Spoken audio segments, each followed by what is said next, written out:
Vibrational spectroscopy को और क्या कहा जाता है? अवरक्त स्पेक्ट्रोस्कोपी या इंफ्रारेड स्पेक्ट्रोस्कोपी भी कहा जाता है। इंफ्रारेड क्यों कहा जाता है इंफ्रारेड स्पेक्ट्रोस्कोपी? क्योंकि इसमें हम IR रेडिएशन का उपयोग करते हैं, है ना?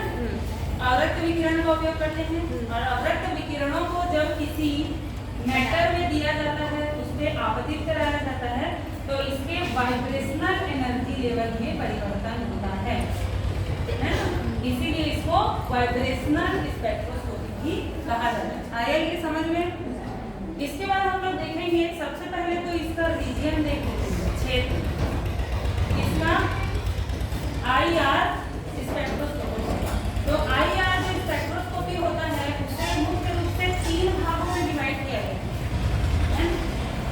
फार IR spectroscopy, middle IR spectroscopy और नियर IR स्पेक्ट्रोस्कोपी। ऐसा करके कुल 3 भागों में इसको डिवाइड कर दिया गया है, ठीक है? और इसमें भी जो मिडिल स्पेक्ट्रोस्कोपी होता है IR, उसको 2 भागों में डिवाइड किया गया है। सबसे पहले है फिंगरप्रिंट रीजन बोलते हैं इसको, और दूसरे को बोलेंगे फंक्शनल IR क्षेत्र। इसको बोलेंगे तो हम लोग फिंगरप्रिंट अंगुली छाप क्षेत्र पूछा जाता है, अलग से एक दिया आपको समूह क्षेत्र कहलाता है। अब देखेंगे इसका रीजन। रीजन आपको अलग अलग प्रकार से दिया गया है, जैसे सेंटीमीटर इनवर्स में दे सकता है, माइक्रोमीटर इनवर्स में दे सकता है। तो यहाँ पर हम सेंटीमीटर इनवर्स में ही इसके क्षेत्र, यानी यहाँ से यहाँ तक IR है, यहाँ से मिडिल है, यहाँ से नियर है, यहाँ से फार है, ये देखेंगे। तो फार का जो क्षेत्र होता है 60 से लेकर, इसका जो क्षेत्र होता है 50 से लेकर 600 तक होता है ना। 50 से लेकर 600 सेंटीमीटर इनवर्स तक फार रीजन का होता है, और इसका 600 से लेकर 1500 सेंटीमीटर इनवर्स तक फिंगरप्रिंट का होता है, और 1500 से 4000 सेंटीमीटर इनवर्स तक फंक्शनल ग्रुप का होता है, और नियर में आएगा आपका 4000 से लेकर 12500 सेंटीमीटर इनवर्स तक का क्षेत्र। ये समझ रहे हो आप? यानी कि अगर यहाँ से यहाँ तक का अगर हम रीजन लिखेंगे तो वो इंफ्रारेड तो होगा, लेकिन वो किसमें आएगा? फार इंफ्रारेड क्षेत्र में। 600 सेंटीमीटर से अगर 4000 सेंटीमीटर के बीच का क्षेत्र किसमें आएगा? मिडिल आएगा। और 4000 से 12500 सेंटीमीटर इनवर्स तक का जो क्षेत्र है वो किसमें आएगा? नियर IR क्षेत्र। इस प्रकार हम कह सकते हैं कि जो जैसे रोटेशनल को इस प्रकार डिवाइड नहीं किया गया है, लेकिन वाइब्रेशनल थोड़ा सा वास्ट होता है और इसको 3 मुख्य क्षेत्र में डिवाइड किया गया है। ये आया इसका रीजन। कभी कभी पूछा जाता है कि अवरक्त जो स्पेक्ट्रम के रीजन या क्षेत्र को बताइए या लिखिए, या इसका वर्गीकरण तो किस प्रकार है, तो इसको भी देख लेंगे आप लोग। नेक्स्ट हम लोग देखेंगे जो IR स्पेक्ट्रोस्कोपी होता है, उसमें जो मॉलिक्यूल होते हैं वो क्या करते हैं? वाइब्रेशन करते हैं। ये हमने पहले ही बता दिया है कि नहीं? जैसे फॉर एग्जांपल HCl, तो इनके बीच का जो बंध होता है उसको हमने क्या बोला था? ये एक स्प्रिंग के समान होता है, और इस प्रकार से उसमें वाइब्रेशन होते रहता है। ये है इसका मेन, है ना? इसमें अगर हम इसकी गति की बात करेंगे, गति मतलब कि वाइब्रेशनल मोशन की अगर हम बात करेंगे, तो देखो ये कितने प्रकार का होता है। वाइब्रेशनल मोशन जो है मुख्य रूप से अगर हम इसे डिवाइड करेंगे तो 2 भाग में फिर से इसको बांटेंगे। सबसे पहले जो रहता है उसको हम लोग तनन बोलते हैं, स्ट्रेचिंग तनन, और दूसरा जो होता है उसको बंकर बोलते हैं या बेंडिंग वाइब्रेशन बोलते हैं। तो स्ट्रेचिंग, स्ट्रेच मतलब समझ रहे हैं, जैसे इलास्टिक जो होता है या रबर जो होता है उसको ऐसा स्ट्रेच करते हैं, या रबर बैंड नहीं ले सकते, उसमें इलास्टिक होता है तो उसको हम लोग स्ट्रेच करते हैं। तो ये स्ट्रेचिंग यानी कि जो बंद होता है उसको ऐसा ऐसा जो वाइब्रेट करता है ना, उसे हम स्ट्रेचिंग वाइब्रेशन। तो इसमें किसमें परिवर्तन हो रहा है? उसके बंध की लंबाई में परिवर्तन हो रहा है। मुख्य रूप से किसमें परिवर्तन हो रहा है? बंध की लंबाई में। तो इसमें आप लिख सकते हो कि इसमें क्या चेंज होता है? बॉन्ड लेंथ इसमें चेंज होता है। और बेंडिंग क्या होता है? भाई बहुत सारे मॉलिक्यूल ऐसे भी तो होते हैं, जैसे कि H2O हो गया, तो ये दोनों के बीच में क्या बन रहा है? बॉन्ड। तो ये जो होते हैं वो मतलब कि जैसे कि ये है मॉलिक्यूल, तो ऐसा ऐसा भी करते हैं, ऐसा ऐसा भी गति करते हैं, है ना? तो इस प्रकार से गति करेंगे, है ना? या एक ऊपर या एक नीचे, तो इसमें किसमें परिवर्तन होगा? क्या इसकी दूरी में परिवर्तन होगा? नहीं, इसके बंध कोण में परिवर्तन होगा। तो हम बोल सकते हैं कि जो बेंडिंग होता है उसमें किसमें परिवर्तन होता है? बॉन्ड एंगल में चेंज इन बॉन्ड एंगल। तो स्ट्रेचिंग जो होता है वह भी हमारे कितने प्रकार का होता है? 2 प्रकार का होता है। स्ट्रेचिंग जो है वो 2 प्रकार का होता है, सममित तनन और असममित तनन।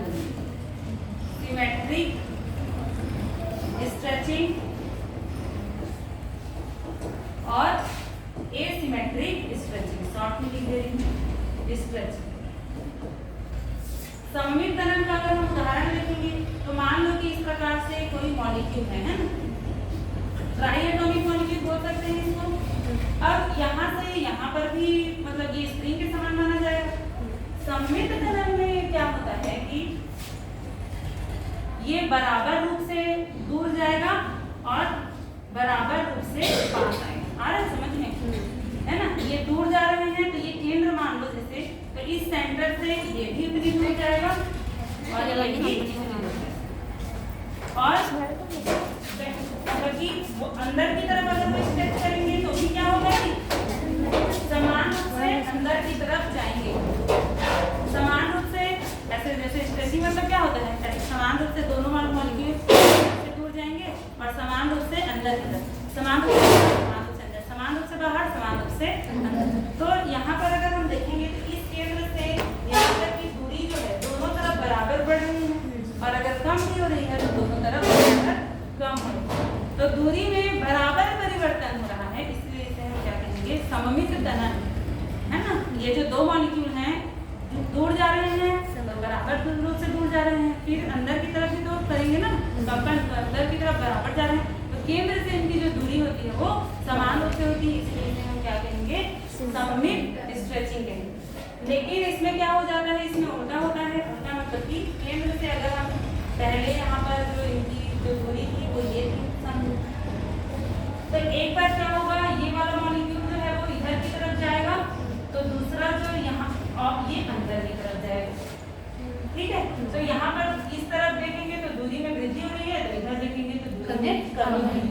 फिर ये वाला मॉलिक्यूल अगर अंदर की तरफ स्ट्रेच करेगा तो ये वाला मॉलिक्यूल जो है वो बाहर की तरफ, यानी ये जो केंद्र है इससे अगर हम देखें तो एक तरफ दूरी बढ़ रही है तो दूसरी तरफ की दूरी कैसे समझ सकते हैं? जैसे ये मॉलिक्यूल है, एक इधर जा रहा है तो एक अंदर की तरफ जा रहा है, फिर ये इधर जा रहा है तो ये अंदर की तरफ जा रहा है, फिर ये इधर जा रहा है, तो दूरी केंद्र से जो दूरी है वो बराबर परिवर्तन हो रहा है क्या? इस सेंटर से नहीं। तो इस प्रकार की जो स्ट्रेचिंग होती है उसे हम क्या कहते हैं? असममित। यहाँ तक आया समझ में? इसके बाद नेक्स्ट हम लोग बेंडिंग का देख लेते हैं। बेंडिंग में बंध कोण में परिवर्तन होता है। तो ये जो बेंडिंग होता है इसको भी 2 भागों में डिवाइड किया गया है।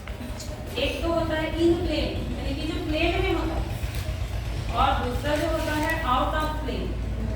प्लेन के ऊपर नीचे भी अणुओं के मॉलिक्यूल में जो परमाणु होते हैं उसकी गति अगर प्लेन के ऊपर नीचे होती है तो उसे आउट ऑफ प्लेन बेंडिंग कहेंगे, और इन प्लेन यानी कि प्लेन के में ही एक ही प्लेन में जब हो, तो इसमें भी इसे 2 भागों में डिवाइड किया गया है।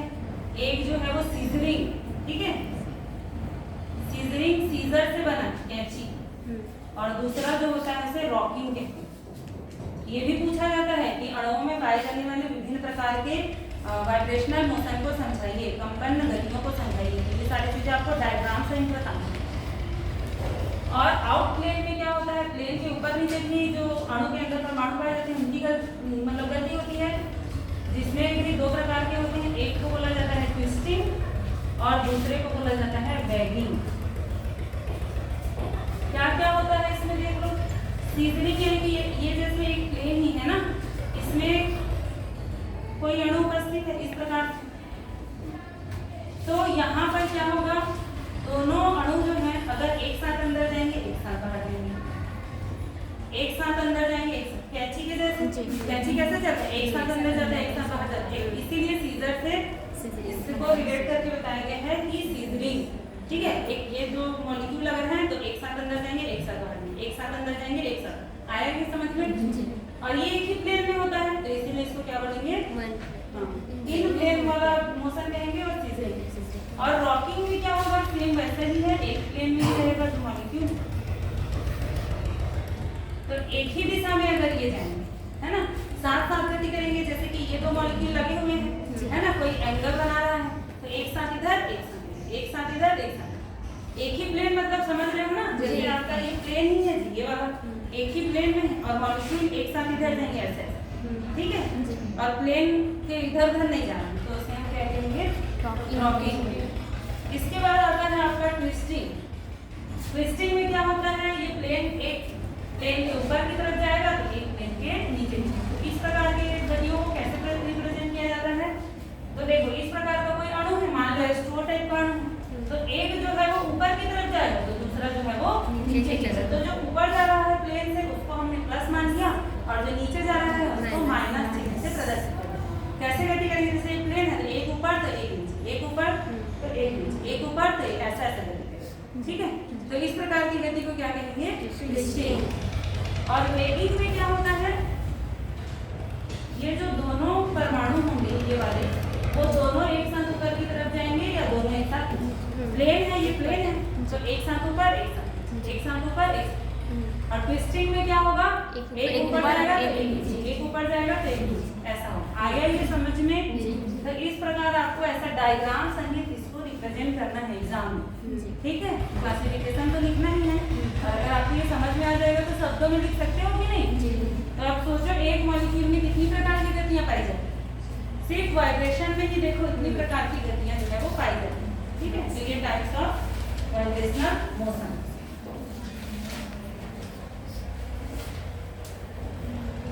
इसके बाद नेक्स्ट हम लोग देखेंगे इसका जो सिद्धांत बोल सकते हैं, या सिंपल हार्मोनिक ऑसिलेटर।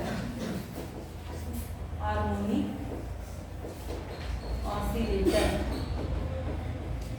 इसको शॉर्ट फॉर्म में अगर हम लोग SHO भी लिखा जाता है। तो इसमें क्या मानेंगे आप, सरल आवर्ती गति के बारे में पढ़े हो ना, वही है सरल आवर्ती दोलित, हिंदी में अगर इसको बोले तो सरल आवर्ती गति में क्या होता है कि जैसे कि घड़ी का जो पेंडुलम होता है वो सरल आवर्ती गति है, एक ही दिशा में ऐसा ऐसा होते रहता है ना, तो इस प्रकार की गतियों को हम सरल आवर्त कहते हैं। तो इसके सिद्धांत में क्या माना गया कि कोई जो डायटोमिक मॉलिक्यूल होता है वह एक सिंपल हार्मोनिक ऑसिलेटर की तरह बिहेव करता है। ऐसा इसमें माना गया कि इसमें जो डायटोमिक मॉलिक्यूल होते हैं, डायटोमिक मॉलिक्यूल मतलब क्या होता है बताओ, वो सिंपल हार्मोनिक ऑसिलेटर के जैसे बिहेव करते हैं, ठीक है। और जो सिंपल हार्मोनिक ऑसिलेटर होता है वो हुक्स लॉ का पालन करता है, हुक्स लॉ का पालन करता है। ये जो हुक्स लॉ है वो क्या बताता है, इसका अगर हम मैथमेटिकल एक्सप्रेशन देखेंगे तो F is directly proportional to X। अब ये F आपका क्या कहलाता है, रीस्टोरिंग फोर्स, और ये क्या है जी, विस्थापन या डिस्प्लेसमेंट। ये क्या होता है, आप इसको सिंपल तरीके से ऐसे समझ सकते हैं, जैसे कोई इलास्टिक है या रबर, तो रबर को हम क्या करेंगे, उस पर जितना ज्यादा बल लगाएंगे तो वो उतना ज्यादा दूरी तक जाएगा कि नहीं, जाएगा ना। तो पहले इतना तक था, हमने उसको इलास्टिक का है और जितना उसमें फोर्स लगाएंगे तो वो उतना ही ज्यादा विस्थापित हो गया। और किस पर डिपेंड कर रहा है, अगर हम इतना ही दूर खींचेंगे तो वो इतने ही तक विस्थापन दिखाएगा, और अगर हम उसको और ज्यादा बल लगाएंगे और ज्यादा दूरी तक खींचेंगे तो उसका क्या बोलेंगे, विस्थापन ज्यादा हो गया। तो इस आधार पर ये बोला गया है कि किसी भी मतलब सिंपल हार्मोनिक ऑसिलेटर में जो उसका रीस्टोरिंग फोर्स F होता है उसके विस्थापन के समानुपाती होता है। और वाइब्रेशनल स्पेक्ट्रोस्कोपी में ये माना गया कि जो डायटोमिक मॉलिक्यूल होते हैं वो एक सरल आवर्ती दोलित्र के समान गति करते हैं और वो हुक्स लॉ का पालन करते हैं, ठीक है। तो यहाँ पर ये इसका मैथमेटिकल एक्सप्रेशन है, ये भी बहुत इंपॉर्टेंट है, इसको अच्छे से वो करें।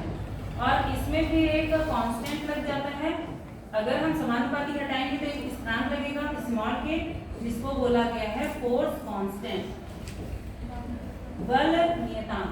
और इसी बल नियतांक के लिए व्यंजक विस्थापित करिए, ऐसा क्वेश्चन इसमें पूछा है कि बल नियतांक के लिए व्यंजक विस्थापित करिए करके ये क्वेश्चन जो है पूछा जाएगा। तो अभी हम इसका क्या करेंगे, फिर डिराइव करेंगे है। तो इसके लिए भाई कोई भी चीज अगर सरल आवर्त गति कर रही है तो उसका एक कोई निश्चित क्या होगा, आवृत्ति होगी, फ्रीक्वेंसी होगी। और फ्रीक्वेंसी को यहाँ पर किससे प्रदर्शित किया गया है, म्यू से प्रदर्शित। और ये किसके बराबर होता है बोल रहे थे, ये 1/2 पाई अंडर रूट के बटे म्यू के बराबर। तो यही के आपका क्या है, वही फोर्स कांस्टेंट। और ये आपका क्या है, आपको याद होगा पिछले बार हम लोग बता रहे थे, तो रिड्यूस्ड मास, समानित द्रव्यमान। समानित द्रव्यमान ये कुल मिला के किससे रिलेटेड होता है, मास से रिलेटेड होता है। द्रव्यमान से, किसके द्रव्यमान से, जो भी डायटोमिक मॉलिक्यूल लिया गया है ना, उसके द्रव्यमान से ये रिलेटेड होता है। तो यहाँ पर देखो आपको ये भी लिखा होगा, यानी कि म्यू की जगह में क्या लिख दिया जाता है, इसीलिए म्यू ना लिखकर एम लिख दिया जाता है। तो हम इसको लिख सकते हैं 1/2 पाई अंडर रूट के बटा एम। इसको मान लेंगे समीकरण 1 और इसी समीकरण को यूज करके हम क्या निकालेंगे, इस फोर्स कांस्टेंट के लिए व्यंजक व्युत्पन्न करेंगे। यहाँ तक सबको समझ में आया? तो नेक्स्ट हम लोग देखेंगे इसको, ये समीकरण को लिख देते हैं पहले। तो mu equal to 1/2 pi under root K बटा एम, इसको मान लेंगे समीकरण 1, ठीक। और जो वाइब्रेशनल एनर्जी लेवल होती है उसकी वैल्यू हम कैसे निकालते हैं, वाइब्रेशनल एनर्जी लेवल, इसको कैसे रिप्रेजेंट किया जाता है, तो ईवी, ई जो है वो एनर्जी लेवल है का वैल्यू और वी वाइब्रेशनल के लिए है, तो वी लिख दिया गया, ठीक है। और इसका जो फॉर्मूला होता है लिखा गया 1/2 HC ओमेगा, इससे इसको रिप्रेजेंट। जैसे अगर हमें शून्य कोटि या सबसे ग्राउंड लेवल का निकालना है तो v की जगह में हम लोग 0 रख देंगे, 1/2 HC ओमेगा। प्रथम ऊर्जा स्तर का निकालना है 1, v की जगह में क्या रख देंगे 1, तो 3/2 ऐसा देखेंगे आगे, ठीक है। तो और यहाँ पर क्या, इसको मान लो समीकरण, और ये माना गया है, माना कि जो अणु होते हैं उसका ट्रांजिशन हो रहा है, संक्रमण v = 1 से v = 2 में हो रहा है। भाई कोई एनर्जी लेवल होगा ऐसा 0, 1, 2, तो 1 से मान लो कि 2 में हो। एक चीज यहाँ पर और याद रख लेना कि इसका जो सिलेक्शन रूल होता है वो अभी क्या होता है, ±1। जैसे आपका रोटेशनल स्पेक्ट्रोस्कोपी में होता है, डेरिवेटिव यानी कि एक ऊर्जा स्तर ऊपर जा सकता है और एक ऊर्जा स्तर नीचे जा सकता है, ठीक है। ये आया समझ में? तो हम यहाँ पर क्या लिखेंगे, परिवर्तन को हम कैसे रिप्रेजेंट करेंगे, जो अंतिम अवस्था में है उसका, उसमें पाया जाने वाला क्या, जो अंतिम अवस्था में है उसमें पाया जाने वाला माइनस प्रारंभिक अवस्था वाला। तो अंतिम वाला का क्या है, 1 से 2 में जा रहा है, तो अंतिम वाला 2 है, तो 2 वाले का माइनस 1 वाले का, ठीक है। इस प्रकार से इसको रिप्रेजेंट करेंगे।